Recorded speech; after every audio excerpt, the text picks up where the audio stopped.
Сәлем достар, каналға қош келдіңіздер.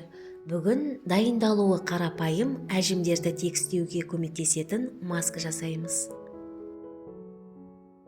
Ол үшін бізге бір ас қасық жүгері крахмалы, бір шай қасық даршын ұнтағы керек. Жүгері крахмалы теріні артық майдан кетіреді. Үстіне 200 мг су құйып араластырамыз. Даршынның құрамында қартаю белгілерімен күресуге көмектесетін антиоксиданттар бар. Қоспаны баяу отта қоюланғанша қыздырамыз.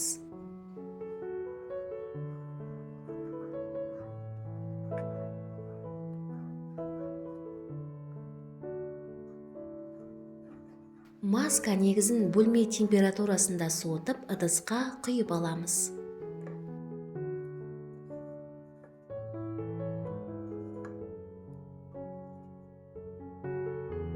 Жарты шай қасық табиғи бал қосамыз. Бал теріні ылғалдандырады, сергітеді және ағартады.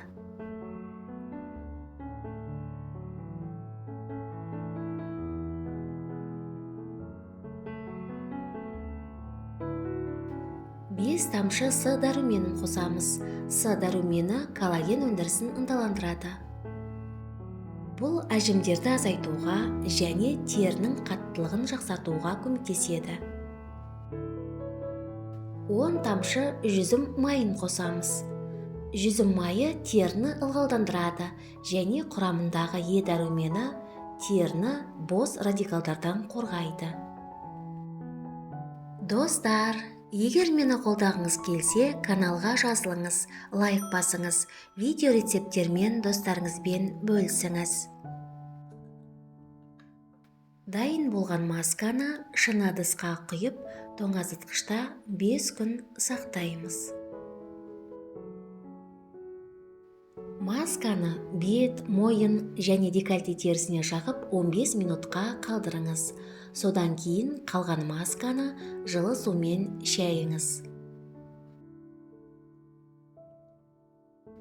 Маска теріні керемет сергітеді және тері өңін жақсартады. Әжімдерді айтарлықтай азайтуға және теріні серпімді етуге көмектеседі.